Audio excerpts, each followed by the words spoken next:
So I lit the Christ candle earlier to remind us that the light within us is where we come together, where we are one. It reminds me that I have to shine my light and that I came here as a part of God. We all came here as a part of God, and in that light is where we become one. God is in each of us, each and every one of us, and we could choose to ignore that. Or we could choose to say, you know what, I'm going to walk through this day and be my best self and shine my light as God. We can live from the truth of the indwelling spirit, or we could ignore it and allow our ego to drive our bus. Each of us have the divine inheritance, and it's our journey on this planet to uncover what that is. What aspect of God is ours to shine?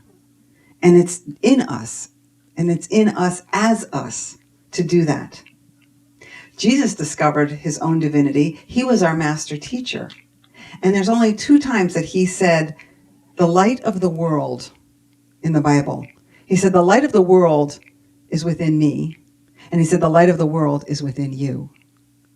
We all have the light of the world within us. And he helped us see how it is that we do that, how it is that we shine that light. There's one way to uncover and discover this light of the world, according to Charles Fillmore, which is through the 12 powers. So you guys have known the last 12 months, each month I go through a different power. And this is actually the last power, but quite frankly, I think it's the first power. It happens to be that since I didn't get to talk in December, I got to talk in January, which is so perfect because it's the power of life. And my talk title is The Power of Living Life. And I want to add the power of living life fully. A couple of questions. Do you live life fully? Really fully? Well, what does that mean? Do you energize, vitalize, and enliven worthwhile projects and activities? Do you energize, vitalize, and enliven ideas, truths, principles, and laws that are divine in nature? Do you use the power of life to be the best version of God that you can be? Now, here's where it gets really specific. Do you express love? Real love. The kind of love that bubbles to the surface when you gaze at another with understanding. The love that places you in their shoes, granting freedom from judgment and deepens your compassion. Do you forgive? Really forgive? The kind of forgiveness that cracks open your heart, peeling away one more layer of righteous indignation, thus allowing your soul to breathe. The kind of forgiveness that comprehends the difference between understanding a behavioral choice and condoning it. The power of life is the ability to energize, vitalize, enliven, make whole, create, restore, heal, mend, procreate, regenerate. The color is red, same as the first chakra, which is our grounding chakra. The apostle is Judas. He's the custodian of life. And it's interesting because he was the betrayer, right? He represents the unredeemed life forces which can be seen as negative aspects of life. The power is located in our generative organs, our generative center. Judas typifies that humanity still resorts to underhanded methods to meet obligations. To change this, we must assume a fearless attitude of mind affirming our unity with the spirit of purity. Praise and thankfulness are how we receive a greater spiritual life because blessings multiply. The feminine aspect is a woman named Rahab. In scripture, she was identified as the prostitute with a heart of gold. The story goes that she had a public house or a brothel, and Joshua's spies were visiting when the king's men showed up looking for them. Rahab told them that Joshua's spies had left. She pointed the direction where they went, and she said, go get them. Meanwhile, they were hiding in her house. In exchange for this favor, she asked for a pledge of protection from Joshua's soldiers because she sensed their connection to spiritual source. They granted her request. She proved her worthiness because she helped them escape. They gave her a scarlet cord to put on her window so that when the armies came, they would leave her alone. The scarlet cord of Rahab represents the umbilical cord to spiritual life. The power of life is read and located in the generative organs, so there is a lot of symbolism in the story of Rahab. She went on to marry Solomon, a Jewish man, which makes both David and Jesus her descendants. So ultimately for her, with fidelity and faithfulness of love, the way is open for man to enter the promised land, the kingdom of heaven, or spiritual consciousness. In the Revealing Word, Charles Fillmore says, life is divine, spiritual, and its source is God or spirit. The river of life is within us, in our spiritual consciousness. We come into consciousness of the river of life through the quickening of spirit. That is what the 12 powers helps us with. We can be truly quickened with life and vitalized in mind and body only by consciously contacting spirit. This contact is made through prayer, meditation, and good works, being still, as Deb mentioned earlier. So life is the great indefinable. It enlivens everything. Some people think babies begin to have life when the union of the egg and the sperm come together. But yet, the egg has a life of its own, and the sperm has a life of its own. And then that baby, that embryo, changes so many times in the woman's body, in the womb, and then it's birthed. And then it continues to change, it continues to grow, it continues to expand into life. Then there comes a day when that body transitions. And if you've ever been in the room with somebody who has passed on, that body is still there, it still looks the same, but something's missing. There's an energy that's missing, that's gone. But the first law of thermodynamics tells us energy cannot be created or destroyed. So this life force must somehow continue. Where does it go? So life did not start, as the poem said, right, that we were reading for our meditation. It doesn't start with birth, and it doesn't end with death. There are other ways that we speak of life. Have you ever heard the expression, breathe life into a project? It means to give it energy. The power of life is actually used in all the powers to activate all of our powers. And it's not to be confused with zeal. Zeal is about the initial energy that you get when you're starting a project, the enthusiasm, the excitement. But life carries it through. So, I have another question. This is one of my favorite questions.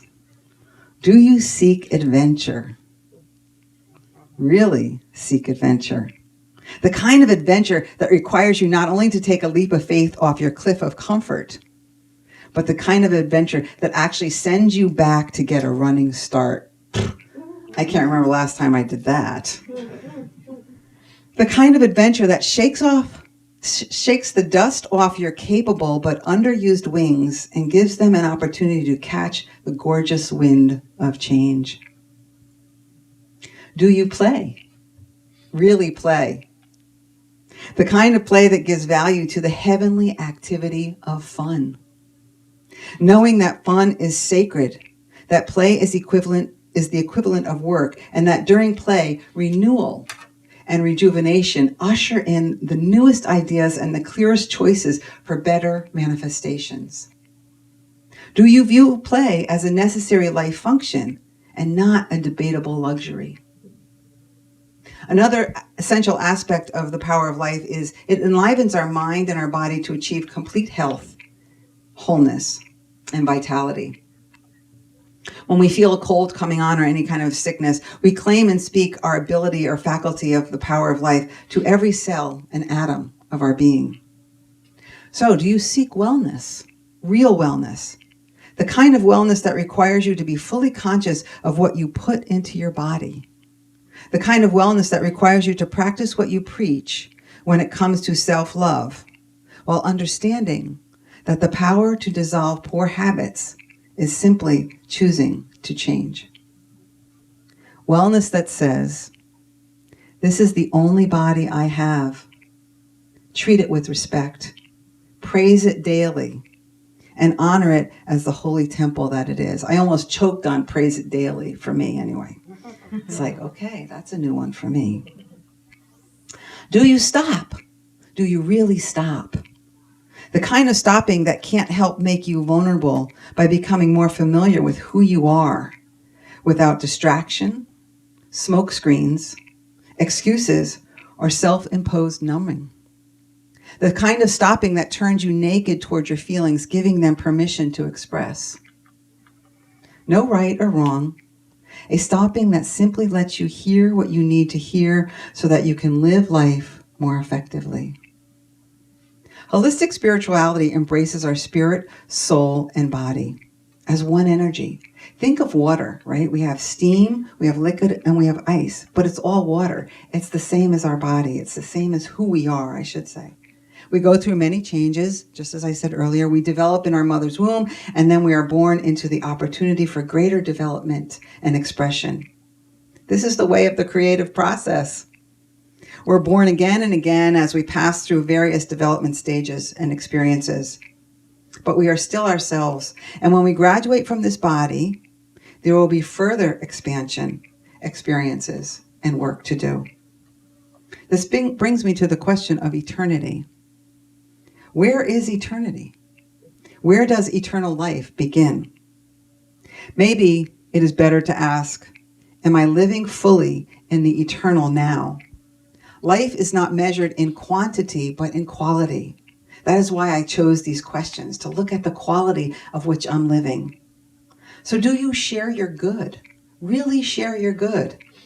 The kind of sharing that comes from that pure joy of seeing another succeed. Do you tithe back to where you are spiritually fed, transformed, and inspired? Do you practice random acts of kindness and give of your time, talent, and treasure, realizing that your good is part of a never-ending wellspring that cannot run dry, whose source is and always will be the infinite wellspring of the divine? That brings me to the book Divine Audacity by Linda Martella Whitsett. And she says the principle of life expresses in animation, vitality, and presence. Animation demonstrates how the animating power of life is forward, onward, and upward impulse. It's the evolutionary force. Natural life in and of itself is not intelligence. It's raw, like rain and wind and snow. Life derives its intelligence from the consciousness behind it. When we use our own consciousness, tune it to our intuitive wisdom, our unifying love, and trusting faith, that engages the animating power of life. And with these qualities uppermost in our awareness, building a life experience that outpictures these qualities is what we're doing. The animating principle is behind the rhythm and flow of life. We say life is a roller coaster, right? Life is a dance. Life is a journey, a marathon. The rhythm of life within and around us is ever in motion.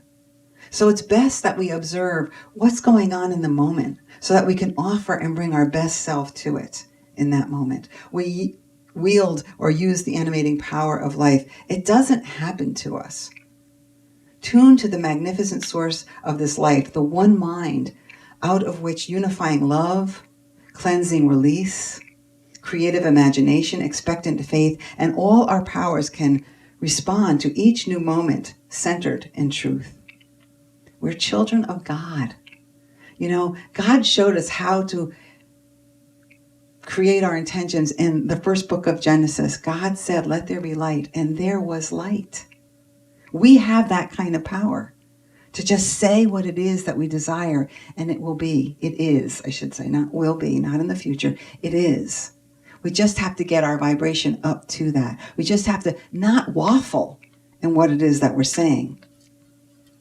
Vitality.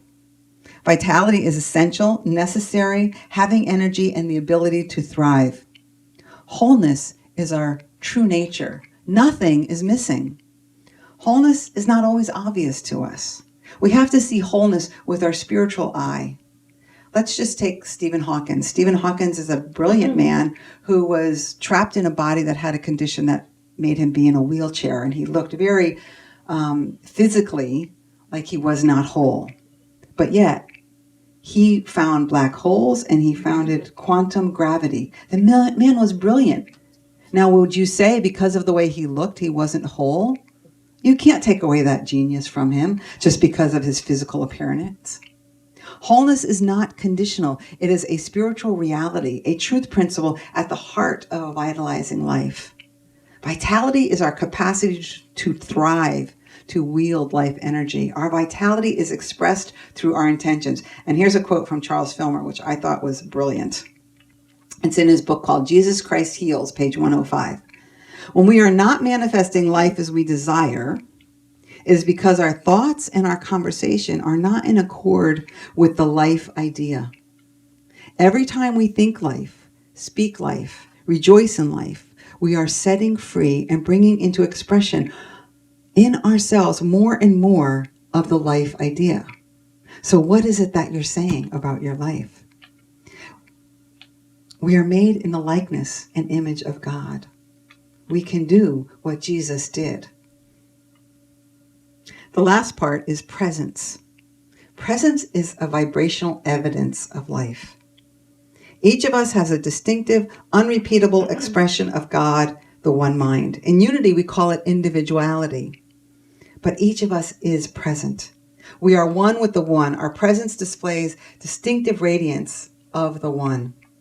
We are each radiating lights of the universal source, and we display a distinctive presence because we are one with it. We recognize someone's presence not just by seeing their body. It's a tone in their voice. It's a feeling tone. Something more than physical. I could have somebody physically in front of me speaking to me, but if they're not present, I could feel it. And you probably could too. Or if you're not present with somebody when you're talking to them, they could also feel that. The other presence I want to talk about, I talked earlier about if you've ever been in the room with somebody who passed on. You can feel the presence of our loved ones or of people when they're not here. When I got married, my mother had already passed, and I had to go get my wedding gown, and I went with my sisters. So we walk into David's Bridal, and I walk up to the lady. I said, I only want to spend $300 on my wedding gown. She's like, okay. So she starts bringing me wedding gowns. Well, my friend Janine, who just felt like we were there to look, she starts helping her, and she brings me this amazing gown. It's $1,400. I'm like, Janine, I want to spend $300. So the lady said, well, it's actually on sale for $700. I'm like, okay, so that's a little bit more than double what I wanted to spend. And Janine looked me in the eye and says, we're just here to try things on, to see what you like. I'm like, okay. So, of course, I try on this dress, and I start to cry. So I know it's my dress, right? And I'm like, all right, I'm going to do it. I'm just going to, this is the one time I'm doing this, is getting married, so I'm going to buy the dress I want. So the lady takes the dress up to the front, and I'm talking to my sisters about what I want them to wear, peacock colors, but they could pick out whatever dress. And the woman comes over and says, Theresa, I need you. I said, all right. So I grab my purse thinking that she wants me to pay for the dress. I get up to the register, and she says, the dress wasn't coming up in the register, so I called my boss, and it turns out it's on clearance. It's $99. Well, I just start to cry because I knew my mother was present. And just as a little history, what my mother did before she met my father was she made wedding gowns. Aww. So I'm sobbing. And I'm walking towards my sisters, and they're like, what's the matter? And I said, the dress was on clearance. It was $99. And all three of them at the same time said, Mommy's here. Aww. And we felt it. Her presence was there, and she continued to be there. On the way home, I called my friend Hope, who was part of my wedding party, who didn't really, actually she didn't even like my mother, quite frankly, but she didn't really know. And I said, okay, we've got the gown. What do you want to do for flowers? I said, I don't know. I don't know what to do for flowers. She said, it's really weird. What's coming to me is gardenias. And I was just like, gardenias were my mother's favorite flowers. As a matter of fact, she had a little gardenia bush in our house, and she used to say to us, sorry, Mom, but I'm going to rat you out here. If you go near my gardenias, I'm going to chop your hands off. She used to say. So I just knew once again in that moment that my mother was present. I couldn't have gardenias at my wedding. They told me they'd brown too easily or whatever. So anyway, so my back to presence. We can feel the presence of people even after they've transitioned. So it's not about our physical body. Our presence doesn't depend on our physicality. It lives in eternity. In our spiritual presence, others may awaken to their own divine identity. When we stand in a moment fully alive, fully present, we may be every bit as effective as Jesus was when in his presence others experienced their own innate wholeness, when they healed themselves by touching the piece of his garment. It was his wholeness that they were aware of. So I'm going to ask the questions one more time as we close. There's a lot of them, but just know the one that you're supposed to hang on to will stick in your mind. Are you using your power of life to live life fully? Do you express love? Real love? Do you forgive? Really forgive? Do you seek adventure? Real adventure? Do you play? Really play? Do you seek wellness? Real wellness? Do you stop? Really stop? Do you share your good? Do you live life fully present in the presence? Do you say yes to the God within you? I want to say thank you. I love you. I appreciate you. I am your sister in fun, prosperity, power. And until we meet again, know that you are blessed and a blessing.